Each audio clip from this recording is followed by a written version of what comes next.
Start करते हैं numericals और क्वेश्चंस हाइड्रोजन एटम से, बोर्स हाइड्रोजन एटम। और शुरू करेंगे इस साल के बोर्ड के इम्पोर्टेंट एक्सपेक्टेड क्वेश्चंस से। लेकिन शुरू करने से पहले बहुत ज़रूरी है कि हम सारे फॉर्मूले एक पेज पर एक साथ लिख लें। जहाँ ज़रूरत पड़ेगी उनको हम वहाँ से रिकॉल करेंगे और धीरे धीरे क्वेश्चंस के साथ वो हमको याद हो जाएंगे। तो सबसे पहला फॉर्मूला एनर्जी का जो बहुत इस्तेमाल होना है और रेडियस का।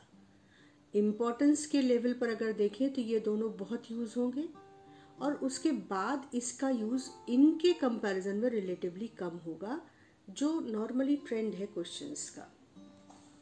तो इनको ध्यान से रिकॉल करो।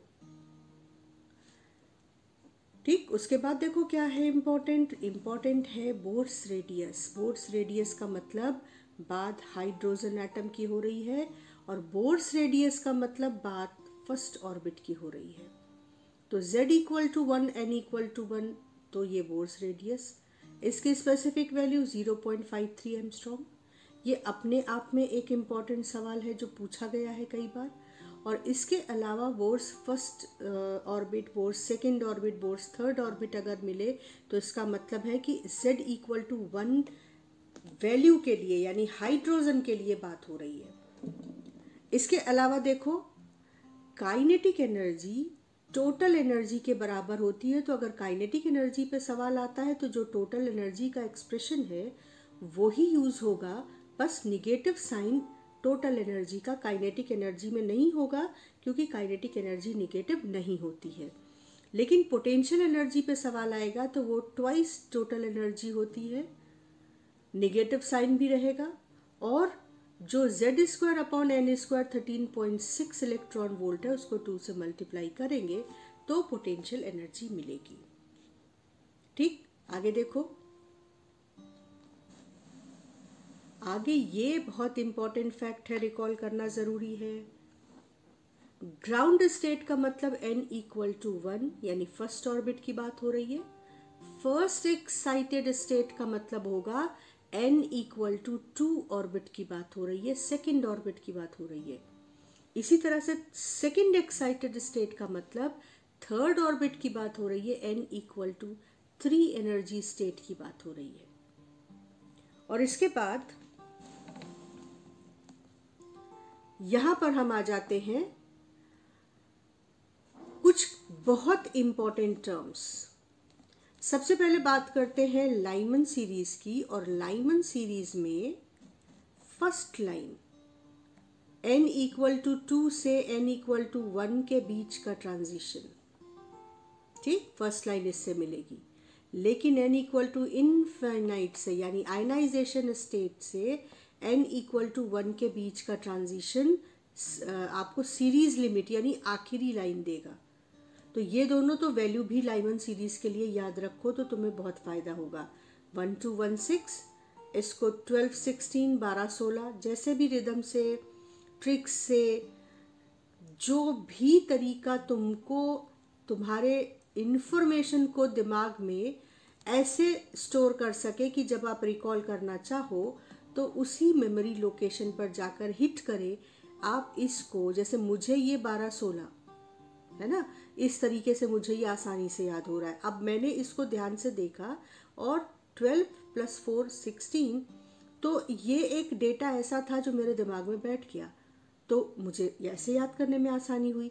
इसी तरह से तुम भी अपने लिए कोई ट्रिक, कोई हिंट बना सकते हो। मेरे हिसाब से अगर आप हिंदी के डिजिट्स में बहुत अनकंफर्टेबल नहीं है तो आप 12 16 ऐसे याद करिए इसको। तो ये वैल्यू किसकी है? लाइमन सीरीज के फर्स्ट लाइन की।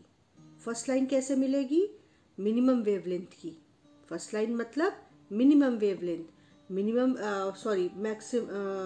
Maximum wavelength. और मैक्सिमम वेवलेंथ कैसे मिलेगी? फर्स्ट लाइन मतलब सबसे बड़ी लेमडा।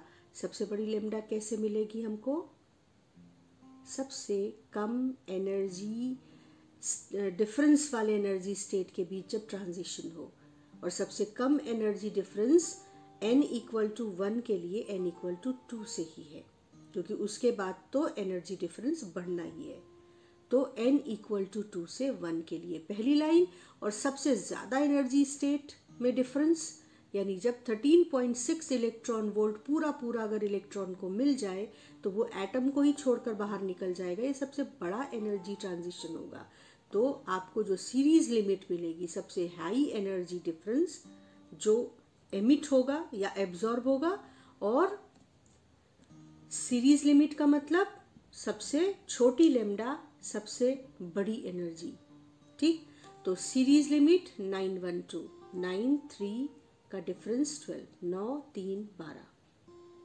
तो ये मेरे तरीके हैं, आपको सूट करें तो आप इसको इस तरीके से हिंट लो और याद करो, नहीं तो आप अपना कोई ट्रिक इस्तेमाल करो जिससे कुछ डेटा जो आपको याद रहना आपके लिए फ़ायदेमंद है वो याद रहे। अब यहाँ पर आ जाओ, यहाँ देखो एक खास पैटर्न में ये बामर सीरीज भी है, क्योंकि लाइमन और बामर सबसे ज़्यादा पूछी जाती है, सबसे ज़्यादा, तो इसका डेटा तो रट ही लो।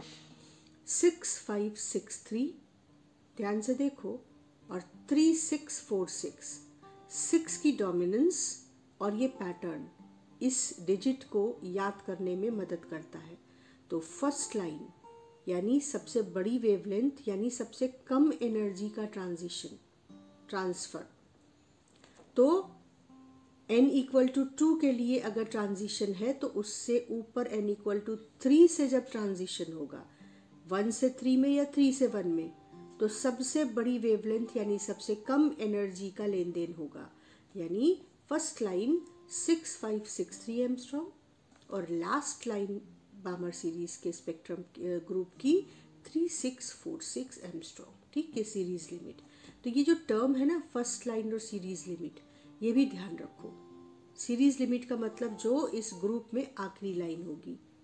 ठीक, और क्वेश्चन का भी हम याद कर लेते हैं, फर्स्ट लाइन और सीरीज लिमिट।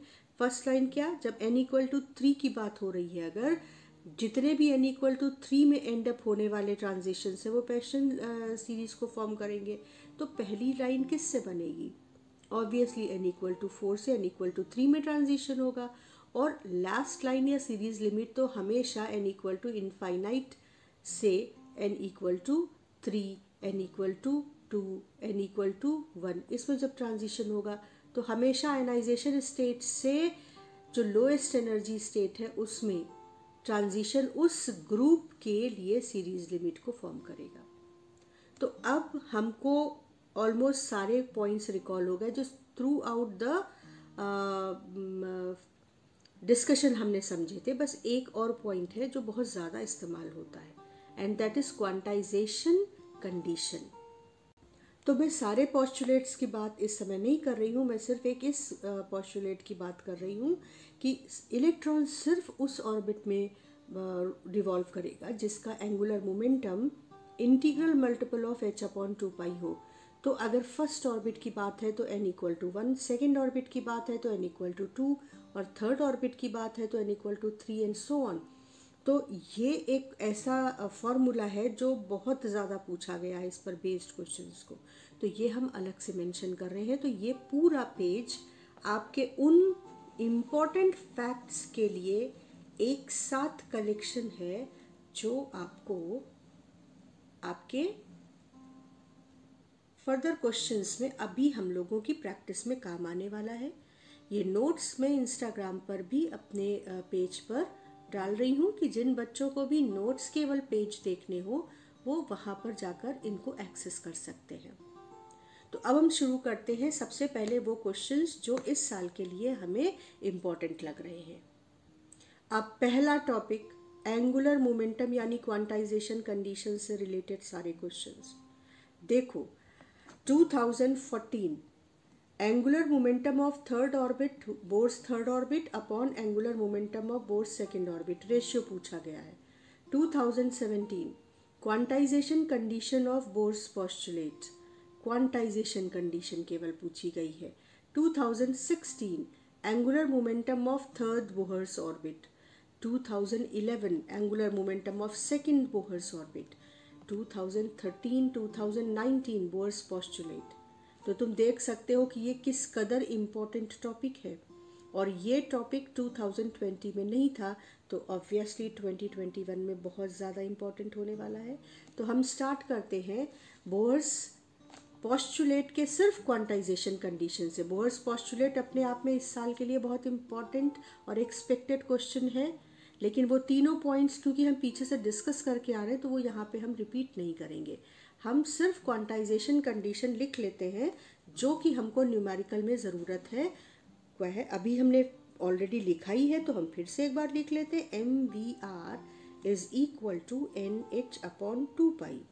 ठीक, अब आ जाओ तुम इस क्वेश्चन पर जो हम डिस्कस एक्चुअली करने वाले। हमको रेशियो चाहिए और तुम देखो कि थर्ड और सेकंड ऑर्बिट के बारे में ऑलरेडी 2016 और 11 में पूछा जा चुका है। तो इसको हम सीधे करते हैं। 2014 का ये क्वेश्चन, थर्ड ऑर्बिट का angular momentum MVR is equal to NH/2π में आपको N3 रख देना है और सेकेंड ऑर्बिट का एंगुलर मोमेंटम N की जगह आपको 2 रख देना है।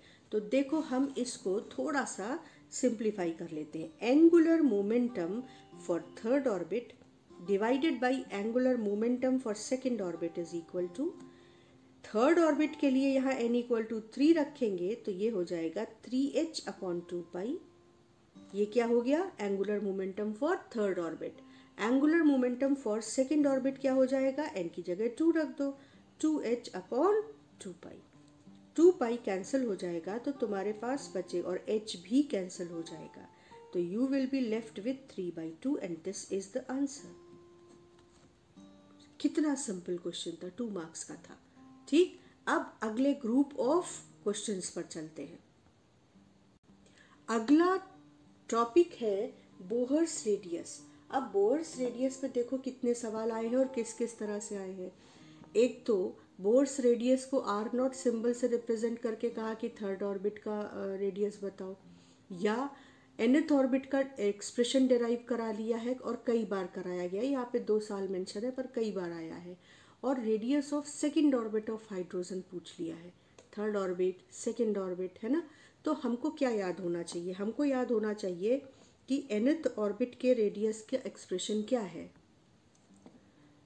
n²/z और 0.53 एमस्ट्रॉन्ग में जो वैल्यू आएगी वो एमस्ट्रॉन्ग में आ रही है। ठीक है, अब z इक्वल टू 1 अगर बात हो रही है बोहर्स एटम की यानी हाइड्रोजन एटम की, तो एक्चुअली हमको इतना तो याद ही रहे कि n² इंटू 0.53 एमस्ट्रॉन्ग और n² इंटू R0।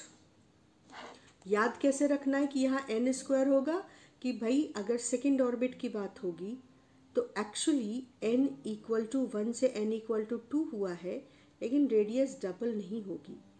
रेडियस कहीं ज़्यादा फास्ट रेट से बढ़ेगी, जिस रेट से n बढ़ता है उससे कहीं तेज़ी से रेडियस इंक्रीज करेगी। तो अब हम आते हैं अपने क्वेश्चंस पर। थर्ड ऑर्बिट, सेकेंड ऑर्बिट दोनों को लिख लेते हैं। अगर थर्ड ऑर्बिट की बात हो रही है तो आपका आंसर होगा R3 इज 3² इंटू 0.53। अब एमस्ट्रॉन्ग में आंसर निकालने के बाद अगर ज़रूरत पड़ती है तो हम मीटर में भी निकाल सकते हैं और नैनोमीटर में भी निकाल सकते हैं, जो कि बोर्ड का रूल इन दिनों है कि आप आंसर्स नैनोमीटर में दीजिए। अगर बात वेवलेंथ की हो रही है, रेडियस की हो रही है, तो आप नैनोमीटर या एमस्ट्रॉन्ग में दीजिए। तो इसको हम जैसा उन्होंने पूछा होगा उसी के अकॉर्डिंग आंसर अपना कर सकते हैं। और अगर सेकेंड ऑर्बिट की बात हो रही होगी तो 2² इंटू 0.53 एमस्ट्रॉन्ग।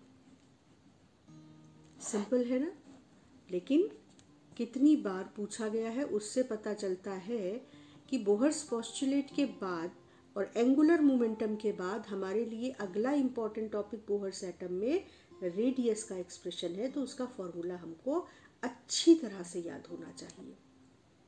अब चलते हैं थर्ड सेट ऑफ क्वेश्चंस पर। तो अब नेक्स्ट टॉपिक जो इम्पॉर्टेंट टॉपिक है वो है energy of states of an atom. ठीक, अब देखो उससे कितने सारे सवाल पूछे गए और किस किस तरह के सवाल। ग्राउंड स्टेट की एनर्जी गिवन है -13.6 इलेक्ट्रॉन वोल्ट और फर्स्ट एक्साइटेड स्टेट की पूछी है। रिलेशन पूछा है काइनेटिक एनर्जी और पोटेंशियल एनर्जी के बीच में। Energy of electron first orbit की दी है, लेकिन वो -13.6 इलेक्ट्रॉन वोल्ट नहीं, कोई और वैल्यू दी है। लेकिन एनर्जी ऑफ थर्ड ऑर्बिट पूछा है और बोर्स ऑर्बिट कहा है, यानी आप z = 1 ही लीजिए, लेकिन और n = भी 1 लीजिए। तो बोर्स ऑर्बिट, लेकिन -13.6 की जगह -27.2 इलेक्ट्रॉन वोल्ट कहा है, और इसके बेसिस पर आप थर्ड ऑर्बिट की एनर्जी बताइए। Significance of negative sign in energy या expression of energy of nth orbit की डेरिवेशन। तो ये सारे क्वेश्चंस वो हैं जो 2020 में नहीं आए हैं और हम एक्सपेक्ट कर रहे हैं 2021 में इनमें से किसी तरह के क्वेश्चन के होने की। तो अब बार बार हम बात कर रहे हैं कि 2021 में ये क्वेश्चन आने की उम्मीद है, तो किस बेसिस पर करते हैं? देखो, ये 2017 का क्वेश्चन है। Draw energy level diagram of hydrogen atom showing first 4 energy levels n = 1, 2, 3, 4 and corresponding to this, and show transition responsible for absorption spectrum of Lyman series। यानी एरोज बना के दिखाओ कि अगर एब्जॉर्प्शन स्पेक्ट्रम लाइमन सीरीज का मिल रहा है तो ट्रांजिशन कहाँ से कहाँ हो रहा होगा, और emission spectrum of Balmer series. ठीक है ना, ये 2017 का पेपर है। और 2020 का क्वेश्चन देखो, 2020 में कह रहे हैं कि draw energy level diagram for hydrogen atom and show transition responsible for absorption lines of Lyman series and emission lines of बामर series. तो देख रहे हो ना कि 17th से 19th में एक पर्टिकुलर टॉपिक रिपीट हुआ। क्वेश्चन हो सकता है वेरी करे, लेकिन कुछ टॉपिक्स हैं जो हाईलाइटेड टॉपिक्स हैं। तो एनर्जी लेवल डायग्राम से या कह लो एमिशन एब्जॉर्प्शन स्पेक्ट्रम के टॉपिक से एक क्वेश्चन जो 17 में पूछा गया और 20 में रिपीट हुआ। तो अब हम एक्सपेक्ट कर रहे हैं कि ऑर्बिट पर, एनर्जी पर या बोहर्स पोस्टुलेट पर इस साल क्वेश्चन होना चाहिए। तो अब हम लोग एनर्जी वाले क्वेश्चंस पर वापस आते हैं। अब हम समझ पा रहे हैं, फील कर पा रहे हैं कि ये एनर्जी वाला टॉपिक या रेडियस वाला टॉपिक या पोस्टुलेट्स वाला टॉपिक कितना इम्पोर्टेंट है। तो देखो, क्योंकि हम nth ऑर्बिट के एनर्जी की डेरिवेशन को कर चुके हैं, तो उसका एक्सप्रेशन या उसका डेरिवेशन यहाँ करने का कोई मतलब नहीं बनता। तो क्वेश्चंस पर आते हैं। क्वेश्चन में आते हैं तो हमको याद होना चाहिए, हम क्वेश्चन तभी सॉल्व कर पाएंगे जब वो क्वेश्चन, वो फॉर्मूले जो हमने उस पेज पे लिखे थे, करने से पहले सवाल जो हमने फॉर्मूले एक साथ लिखे हैं और जिनको हम उस समय देखेंगे जब हमको वो पर्टिकुलर एक्सप्रेशन याद ना आ रहा हो, तो वो जो एक्सप्रेशंस हैं वो सारे याद होंगे, तब हम किसी भी क्वेश्चन को कॉन्फिडेंटली हैंडल कर पाएंगे। तो अब आ जाते हैं nth ऑर्बिट की एनर्जी पर। En is z² upon n² 13.6 electron volt with minus sign. ठीक, और साथ में हमेशा एक बार टेस्ट कर लिया करो खुद को कि मुझे nth ऑर्बिट के रेडियस का एक्सप्रेशन याद है। nth ऑर्बिट के रेडियस का एक्सप्रेशन था n² अपॉन z 0.53 एमस्ट्रॉन्ग। तो फिर सोच लो कि क्या मुझे nth ऑर्बिट के वेलोसिटी का एक्सप्रेशन याद है। तो nth ऑर्बिट के वेलोसिटी का एक्सप्रेशन बिल्कुल इसी पैटर्न पर होगा जो एनर्जी का एक्सप्रेशन होगा, क्योंकि काइनेटिक एनर्जी को अगर सिर्फ रेफरेंस के तौर पे ले लो तो उसमें ½ mv² होता है, यानी जो v के एक्सप्रेशन का पैटर्न होगा उसी के स्क्वायर में आपको एनर्जी का पैटर्न, एक्सप्रेशन का पैटर्न मिलेगा। तो हमने इसके पैटर्न को देखते हुए यहाँ पे लिखा, माइनस का वेलोसिटी में कोई काम नहीं है, लेकिन यहाँ z² n² है, तो देखो यहाँ पे z अपॉन n है। ठीक, और इसके अलावा वैल्यू 2.18 इंटू 10⁻6 मीटर पर सेकेंड। ठीक, बात हो गई। अब हम चलते हैं क्वेश्चंस पर। तो सबसे पहले ले लेते हैं इस क्वेश्चन को।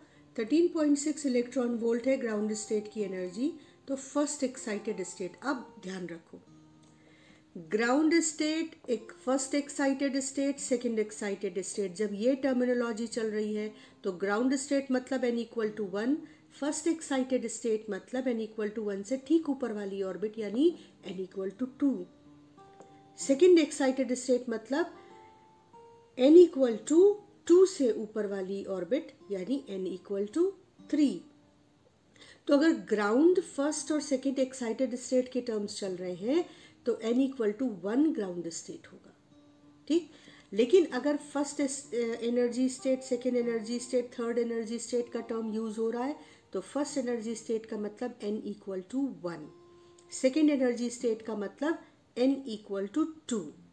तो एनर्जी स्टेट्स मतलब टर्म्स जो यूज हो रहे हैं वो भी हमें क्लियर होने चाहिए। तो अब हम आ जाते हैं first energy excited state. First excited state का मतलब आप सबसे पहले ये फॉर्मूला लिखोगे बोर्स ऑर्बिट के लिए, बोर्स एटम के लिए। बोर्स एटम का मतलब तुरंत z=1 रख दो।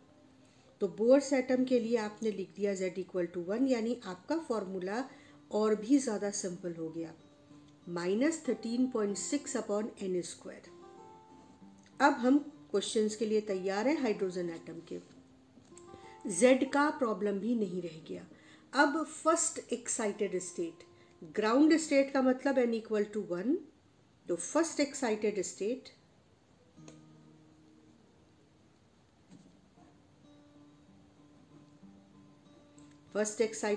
का मतलब n=2, रख दो n=2। तो सेकंड एनर्जी स्टेट के बारे में बात कर रहे हैं और वो हो जाएगा 13.6/4। लेकिन हाइड्रोजन एटम के लिए जब हमने एनर्जी लेवल डायग्राम पढ़ रहे थे तो ये बात डिसाइड की थी ना कि हमें एनर्जी लेवल डायग्राम याद होना चाहिए और हमको एनर्जीज याद होनी चाहिए।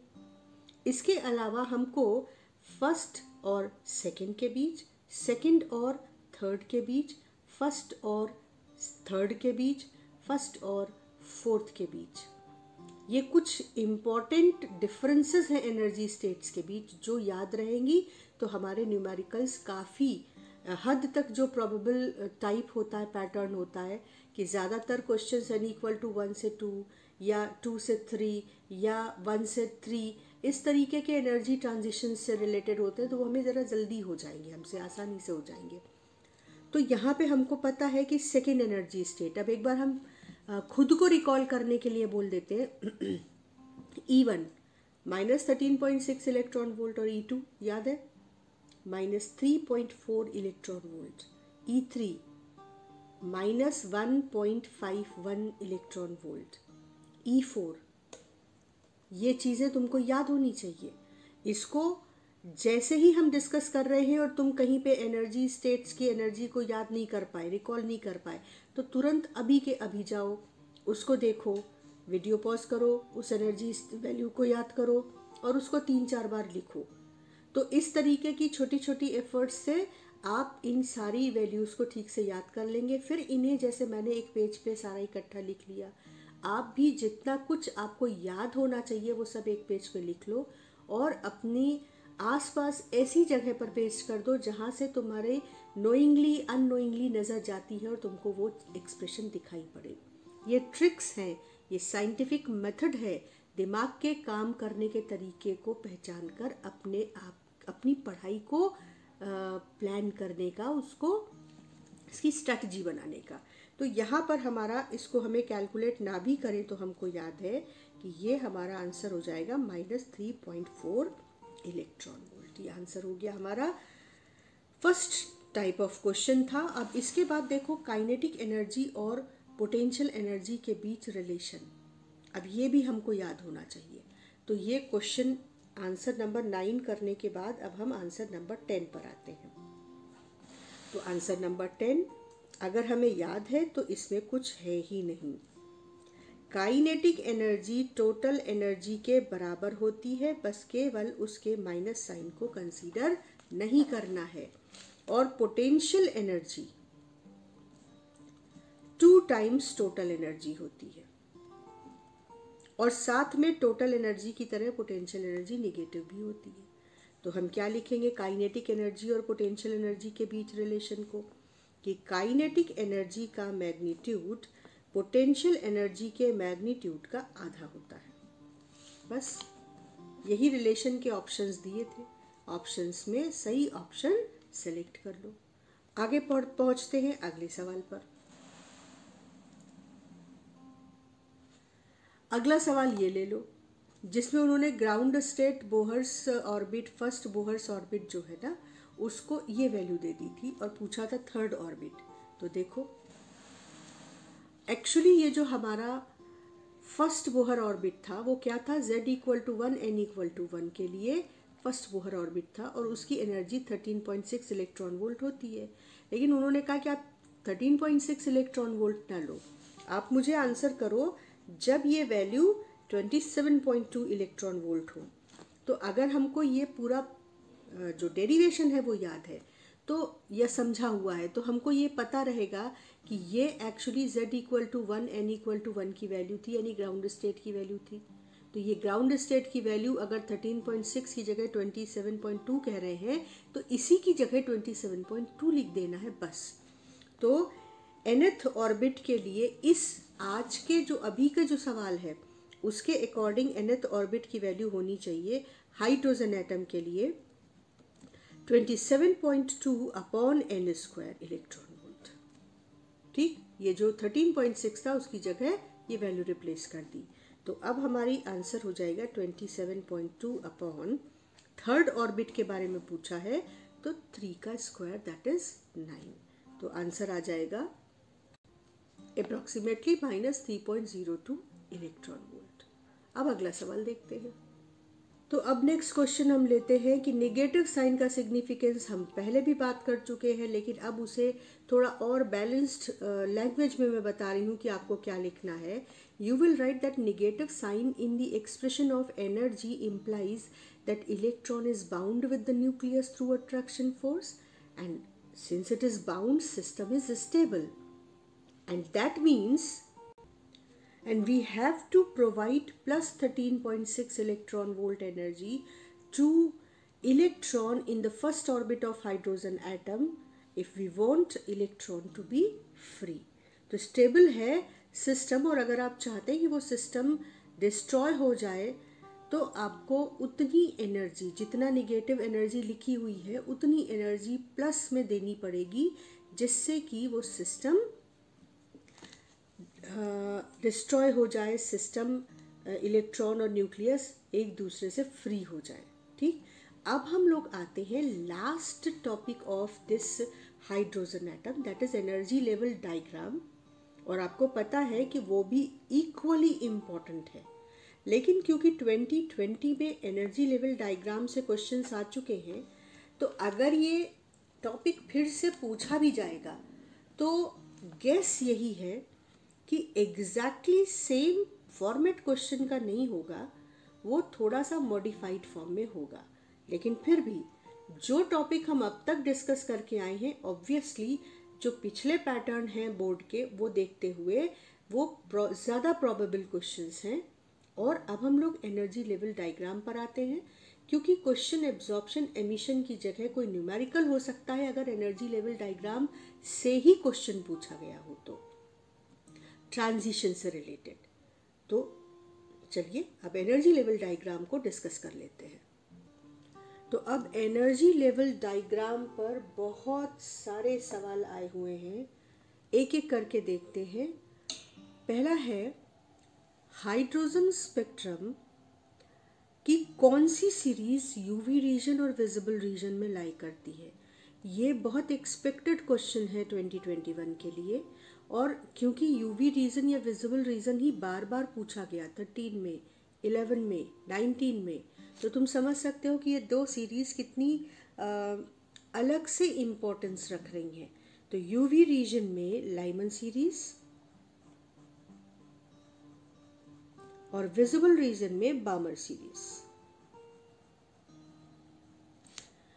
बाकी तीनों सीरीज पैशन, ब्रैकेट एंड फुन सीरीज, बाकी तीनों सीरीज लाई करती हैं इंफ्रारेड में। अगला सवाल देखो, if hydrogen atom goes from third excited state to second excited state, what kind of radiation is emitted. ठीक, तो अब हम लोग एक बार नज़र दौड़ाते हैं. ग्राउंड स्टेट मतलब n equal to 1, first excited state n equal to 2, second excited state n equal to 3, third excited state n equal to 4. अब third excited state to second excited state means n equal to 4 से n equal to 3 की journey. तो n equal to 3 पे जितने भी transition start या and up होते हैं वो पैशन सीरीज को यानी इंफ्रारेड रीजन में लाई करने वाली सीरीज को कॉन्स्टिट्यूट करते हैं. तो what kind of radiation is emitted? Infrared radiation is emitted. लेकिन अगर second excited state to first excited state होता तो उसका मतलब होता कि n इक्वल टू 3 से n इक्वल टू 2 का ट्रांजिशन, और उस केस में ये बामर सीरीज कॉन्स्टिट्यूट होता यानी विजिबल रेडिएशन एमिट होता. नेक्स्ट देखो 2015 में ये सवाल आया है. ये भी मुझे बहुत इंपॉर्टेंट लग रहा है 2021 के लिए इस तरह का कोई सवाल. That first line of Lyman series is lambda L, first line of Paschen is lambda p, first line of Balmer is lambda b. और relation between the three lambda पूछा गया है.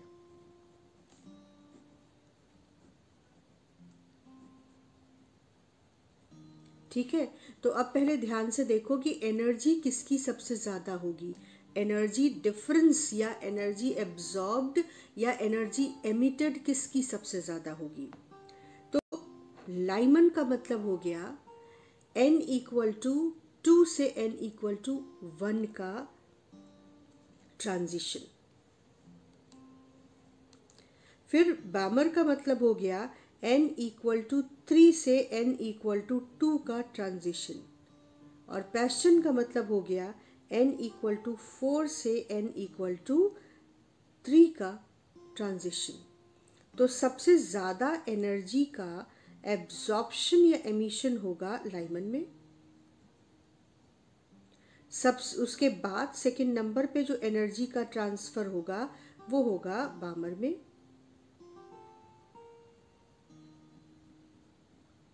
और इन तीनों में सबसे कम होगा पैशन में.